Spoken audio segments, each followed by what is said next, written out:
All right, good afternoon, operators. You're tuned to the Portable Crows channel, and today's objective is we're going to be going over the Yaesu FT-101 and what I did to get it all cleaned up and a plug created and all the initial pre-checks before turning this on for the first time. This is a new to me radio, so I don't know if it actually works or not, but yeah, stay tuned.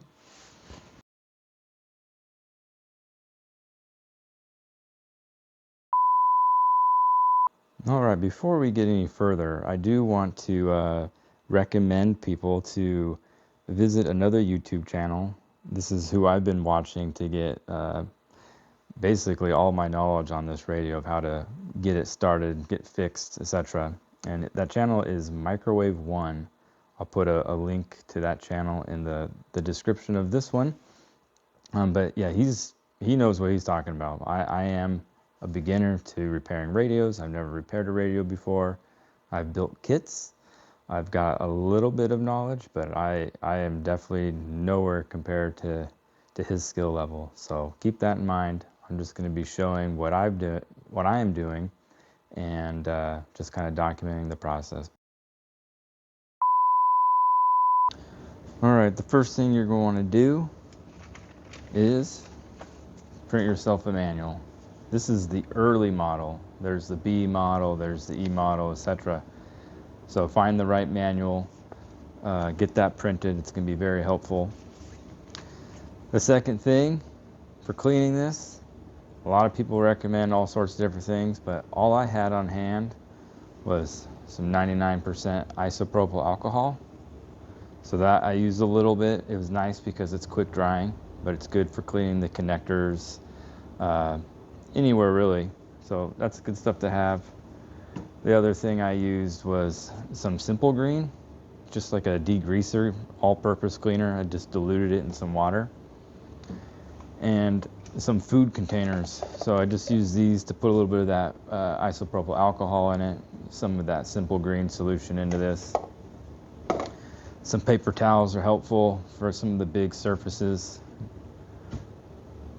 And then here, just had a whole lot of Q-tips because there's a lot of tough, hard to reach areas. And then a toothbrush. The toothbrush I use for cleaning the knobs and the front panel. And then here where there's a lot of holes, I was, scrubbing in there. That was really good. And then air blower for blowing out all the dust. And not here, I had a heat gun. So when I wipe things down with the isopropyl alcohol or that Simple Green solution, when I was done cleaning a section, I'd go by with the heat gun and try to evaporate any leftover cleaner. Another useful thing for taking the case apart and taking any screws out, just a magnetic holder, just to hold all the screws, or if you have a bucket or anything like that. But I cleaned the whole front end, got that all cleaned up. I took out each of the cards and cleaned off as much as I could in the cards, and then got into the hard to reach areas. There's another card for the power supply. I took the cage off, cleaned in there, took all the tubes out, cleaned the tubes, even cleaned out the very bottom underneath of it. So I had all of this taken apart, cleaned everything in there as best I could, used the air blower.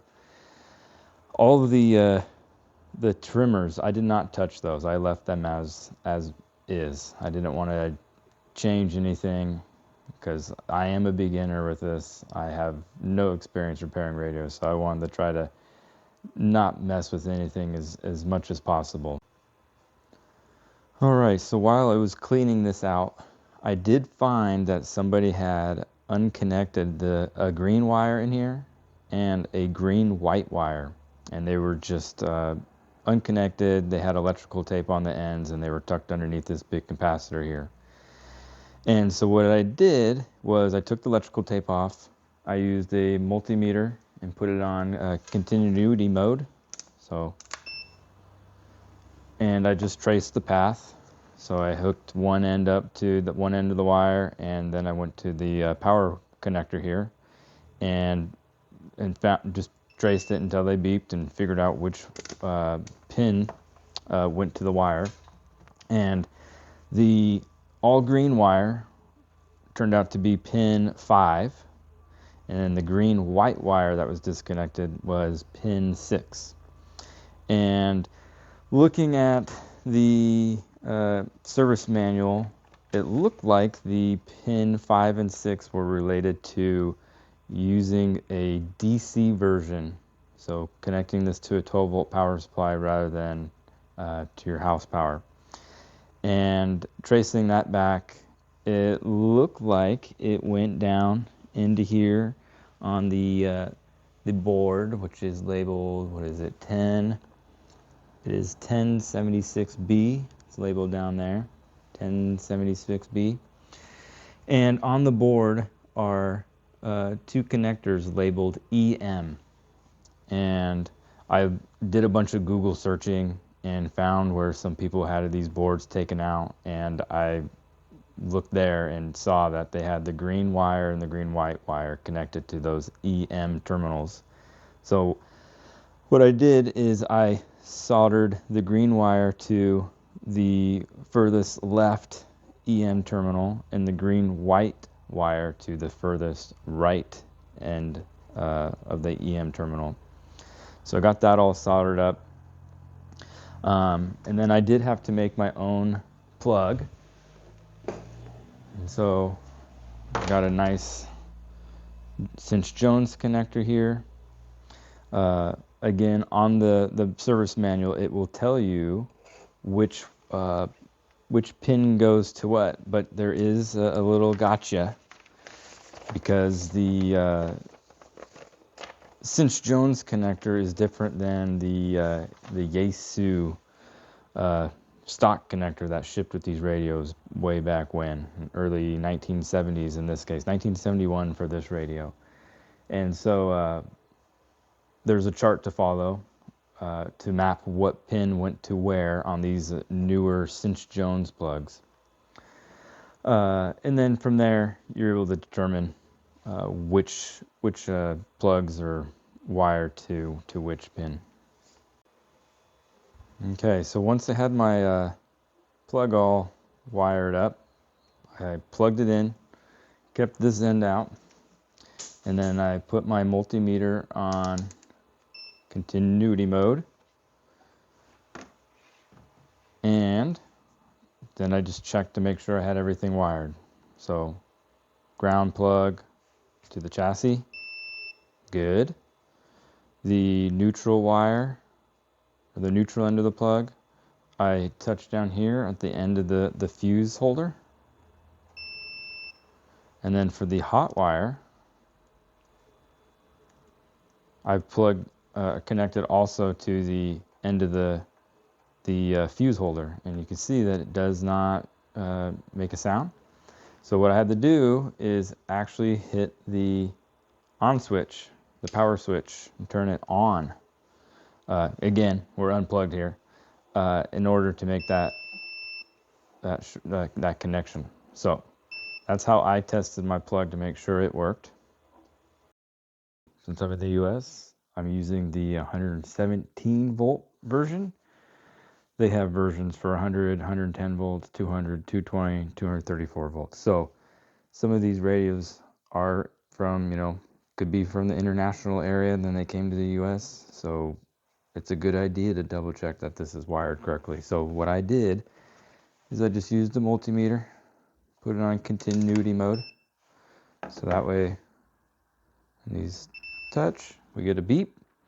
And looking at the schematics of the power transformer connections, starting with the 117 volt pin on the transformer, this big old brown round thing, this is the transformer.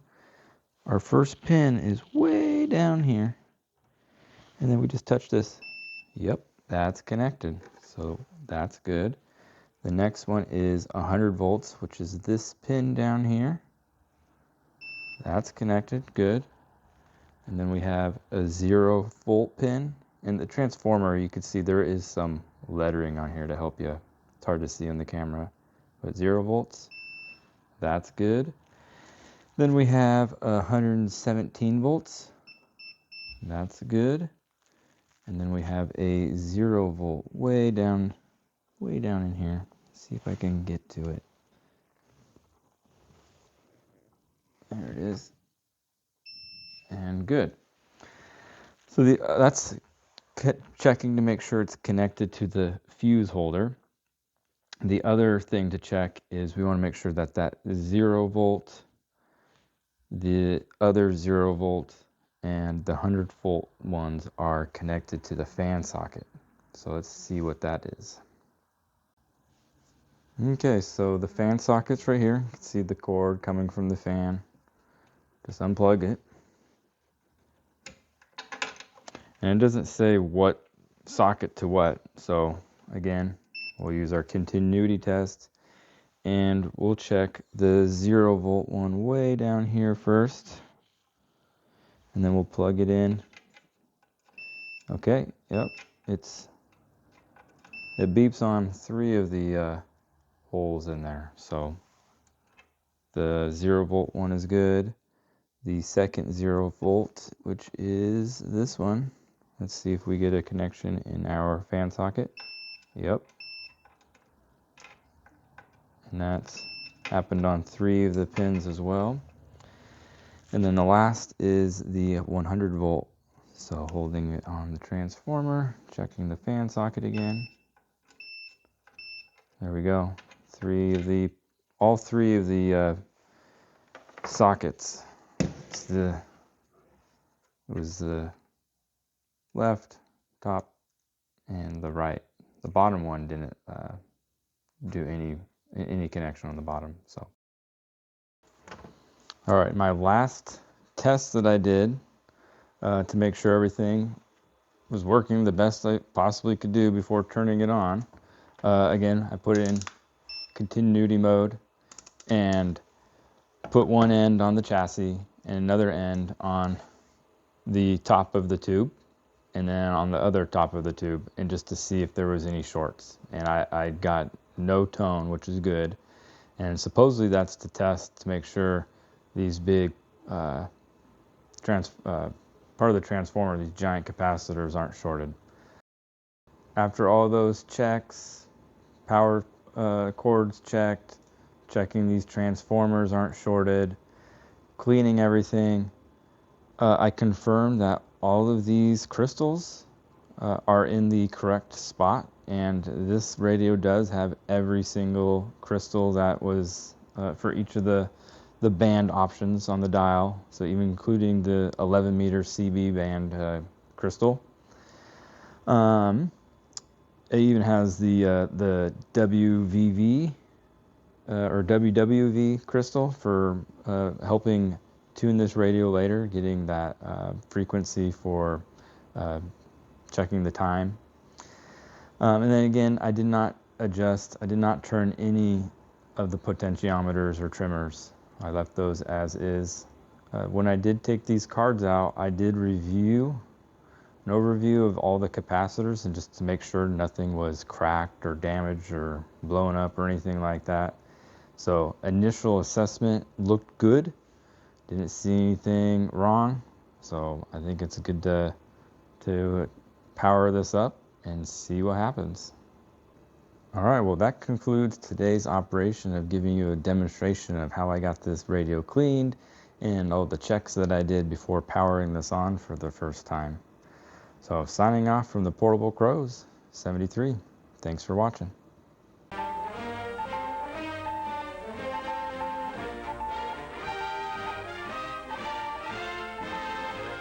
I'm now a radio man, you can bet your boots he knows his stuff.